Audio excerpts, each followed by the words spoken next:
mas ainda continuo na animação, mas o cinema de ficção me mordeu de um jeito que nenhuma mídia antes tinha me mordido. Isso é uma coisa muito legal, que acho que eu jamais vou ter alguém com a experiência que tu tem aqui nessa mesa, que tem toda essa abrangência de eu fiz games, eu fiz animação e fiz cinema live action.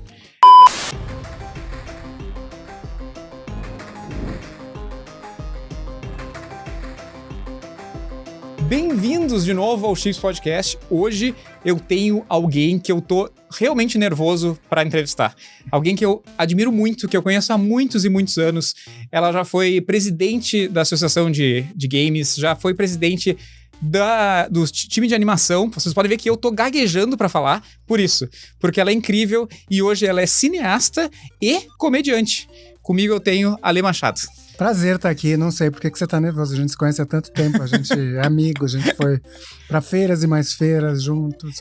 Foi verdade. A minha primeira recordação que eu tenho da senhora é num encontro no Sumaré, não é no Sumaré, é na Vila Mari, numa parte mais boêmia de São Paulo. Na Vila Madalena. Na Vila Madalena, falando sobre editais para games. Assim, acho que a senhora era presidente. Eu era presidente da Abra Games. Da Abra Games na época. E a gente estava batalhando para a Games ser reconhecido como audiovisual e para a gente conseguir também começar a financiar nossos jogos com o dinheiro do fundo setorial, por exemplo. Sim.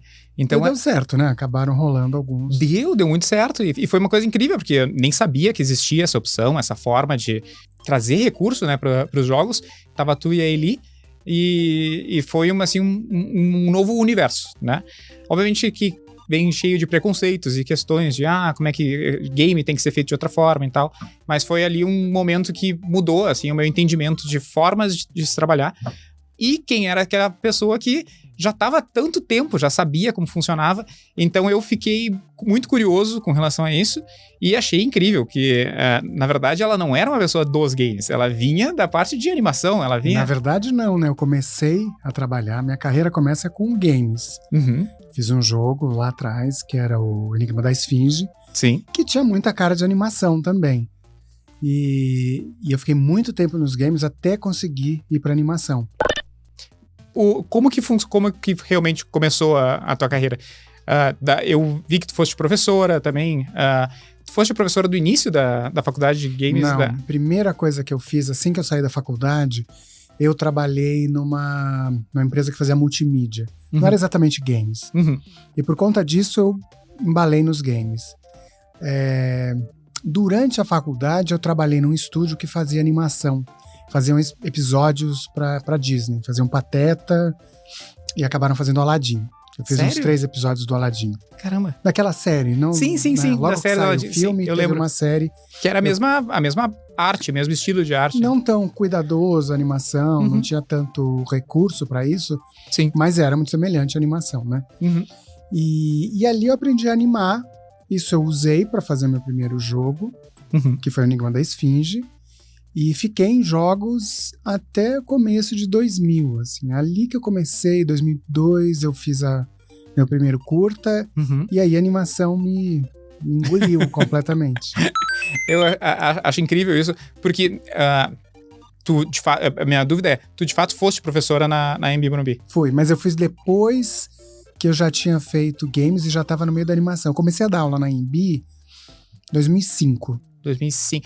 Eu já tinha lançado curtas e tal. Continuava nos games, mas eu tava bem mais na animação. Não, a minha dúvida era se tu tinha pego o início da faculdade da Anhembi, porque eu sei que a Anhembi começou ali em 2004, 2003. Foi o comecinho, assim, eu peguei o segundo, terceiro ano.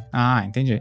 Não, muito legal, incrível, assim, porque a gente já teve aqui o Thiago Apella e pessoas que foram da primeira turma da Anhembi, e eu fui a primeira turma de jogos. Eu fui professora dele, o Thiago. Exatamente. Só que eu peguei ele já no quarto, quinto semestre. Entendi. E eu fui o primeiro formado da Unicinos lá do Rio Grande do Sul. Que era super próximo. Exato, então eu acho isso incrível que a gente vai conectando essas pessoas, o universo no final das contas acaba sendo minúsculo, né, nesse mercado.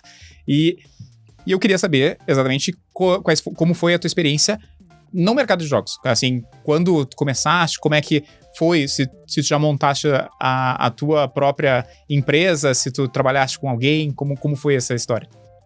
Então, eu comecei a produzir esse jogo, Enigma da Esfinge, com uma outra produtora, que acabou não se interessando mais, e eu saí da produtora com esse jogo. Uhum. Eu e minha sócia, na época, que era minha namorada também. Sim. A gente trabalhava tanto junto que acabou o namoro, né? Mas... Nunca contrate alguém que você não pode demitir. Pois é. O problema não é nem demitir, né? Alguma coisa estraga, ou o namoro ou a sociedade. Com certeza. Ainda bem que foi a sociedade, ainda bem que foi o namoro, porque a sociedade valeu muito a pena. Sim. E aí a gente fez o Enigma da Esfinge, foi o primeiro jogo, aquela época do CD-ROM, que tinha muito pouca coisa no Brasil, e que tinha muita coisa importada, então, e não tinha nada dublado. Então lançar um jogo em português foi um diferencial. Era um grande diferencial. E a gente tinha uma parte que a gente tinha um vídeo, e o personagem conversava com uma personagem filmada, que era Cleópatra. E a gente filmou com a Marisa Hort. Marisa Hort estava bombando no Sai de Baixo. Caramba! Então, a gente conseguiu ter um hype, e a gente vendeu muito bem as primeiras cópias. A gente distribuía, a gente até negou algumas distribuições. Como vocês distribuíram? Era muito fácil naquela época, né? Porque era um telefone e falando com lojinhas. Não tinha essas mega corporações. Lojas. Era assim, a lojinha de bairro vendia o jogo. Sim. E aí era uma relação muito simples, né? Não tinha aquela coisa hierárquica para falar com as pessoas. Isso tinha na Saraiva e numa loja que chamava Plug Use, na época, que era uma loja de... Acho que devia ser uma loja que existia mais aqui do que lá no sul. Eu acho que talvez fosse mais São Paulo, Rio, mas era uma loja muito grande só de equipamentos de informática. Sim. A gente vendia muito para Saraiva e para Plug Use. E foi Americanas, a gente começou a vender também, mas essas eram as maiores. Sim. Percentualmente, a gente tinha muito mais loja pequena vendendo o jogo do que as grandonas. E a gente foi vendendo bem. E é ótimo que assim, a gente não tinha 30% da distribuição. Sim. Ficava com uma fatia boa. Bem grande. Com isso a gente criou a 44 Bico Largo na época, que era meu primeiro estúdio de games, né? E a gente começou a gente fez alguns living books, que eram jogos, não eram jogos, né? Eram livros com animações a cada tela. Sim. E a gente começou a produzir o Monstruário, que era um jogo de terror cômico. Monstruário. Lido pelo Zé do Caixão. Nossa! Tu já tinha contatos, o que me impressiona o contato da distribuidora, da loja e tudo mais, é uma coisa de processo de pegar o telefone. Crianças, antigamente, as pessoas pegavam... Isso aqui significava pegar o telefone. Hoje é assim. Hoje é assim, né? E ligar para as lojas. Mas ter o contato da Marisa Hort, do Zé do Caixão, é uma coisa, é um diferencial. Essa minha sócia, que é a Fernanda, oi Fernanda, ela é genial, assim, uma grande produtora. Ela, super jovem, descobria os telefones. Naquela época era muito mais difícil, muito, né? Até tinha a conta do Instagram. O celular da pessoa, necessariamente. Que tem lá, agente fulano, não. Ela conversou com ela rapidinho e trouxe pra dentro. Ela gostou do projeto. Ela tinha feito, na época... Marisa tinha feito não era um jogo, era um CD-ROM sobre esoterismo. Esotérica, chamava. Caramba. E ela narrava. Sim. E ela já estava nesse mundo digital. E aí a gente chamou ela pra fazer. Ela seguiu uma tendência. Seguiu essa tendência e a gente conseguiu trazer pro jogo. E foi, assim, um desafio tecnológico muito grande, né? Sim. Porque o jogo tinha 640 por 480 pixels. E não podia rodar vídeo com um espaço maior do que 320 por 240, que era um quarto disso. Então a gente tinha que deitar a câmera, filmou ela em pé, e ela falava e voltava sempre para a mesma posição. Porque aí, quando o personagem perguntava, ele tinha a resposta, a programação ia pro QuickTime, dizer que horas era, e ela respondia. Que legal, que incrível. Nossa, questões que nem se pensa hoje em dia, né? Hoje é tão fácil tudo. Não, fora que o CD de vocês tinha 700 megas. Sim. E daí vocês tinham que enfiar isso aí, esse vídeo, né? Hoje, nenhum vídeo que a gente faz no celular tem esse tamanho. Tinha que compactar. Eu acho que a gente usava MPEG, ficava meio chuviscado e tal. O próprio jogo, né? Ele era 8 bits, então ele era todo pontilhado. Ajuda também, né? Num monitor de tubo também. Agora... A gente competia com a segunda onda de consoles. Então era assim, pensa no Mario, isso é 97, por aí. o Mario que não tinha nem som, não tinha voz, não tinha vídeo. Sim. Então aquilo era uma loucura. Não, né? eu lembro que eles fizeram aquele G-Lock, que era o jogo de caça, que eles tinham cutscenes. Ali começou esse momento, né, de ter dentro O computador era muito mais potente do que era um console. Sim, é diferente do que acontece hoje. Exatamente. Então, isso é uma coisa absurda, assim. E com o Zé do Caixão, também a mesma coisa. O Zé é a mesma coisa. A gente conseguiu o contato do agente, não sei qual foi o caminho, coisas que boas produtoras fazem. Conversamos com eles, se entusiasmaram com o projeto. O Zé ia ser desenhado, né? Primeira vez que ele ia aparecer em desenho. Sim. Então ele dublava e a gente desenhava em cima. O jogo chama Monstruário e é um gambá que fica preso dentro de uma casa com 17 monstros. Drácula, Frankenstein, e ele tem que enfrentar todos e conseguir sair. E o Zé é o cara que narrava tudo isso. Putz, e tinha trecho de filme de todos os filmes. A gente conseguiu direitos de todos os filmes. Do Zé? Do Zé também. Caramba, mas assim, primeiro Drácula, o primeiro Frankenstein, tudo que era mais antigo, a gente conseguiu os direitos. Sim, até porque imagino que esses filmes todos já estavam inspirando, exato. Mas tinha o cara que tinha a cópia. Aí a gente teve que negociar com ele. Isso eu acho que é incrível, assim, essa é a mágica, eu acho que da parte de produção, assim, de chegar num ponto onde tu tem uma ideia e como é que tu faz para que aquilo ali encaixe dentro do teu produto e tu não tenha que pagar milhões para ter aquilo ali, porque eu acho que esse é o... Saber se aquilo vai ou não vai fazer diferença comercial, né? Sim. Senão, eu, como artista, como criadora, eu me apaixono por ideias e não necessariamente essas ideias vão ser comercialmente atraentes. Sim. Tá, eu quero fazer um jogo com o Zé do Caixão, isso vai custar milhões. Mudaria naquela época? Não custou milhões, foi bacana, foi um bom acordo. E acabou que rolou super bem. E inaugurou uma parceria que eu fiz o curta Lasanha Assassina, que foi meu primeiro curta de animação.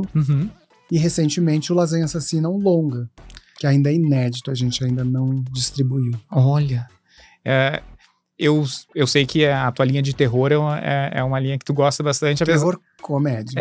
Exato. Até de que um carro é o personagem principal do filme para seguir as pessoas. Qual? O Christine? Isso, exatamente. Christine é um dos filmes preferidos que eu tenho. Exatamente. Sem dúvida. Com certeza. Então, a tua filmografia eu acho que é incrível, eu acho que faz todo sentido ter esse princípio com o Zé do Caixão.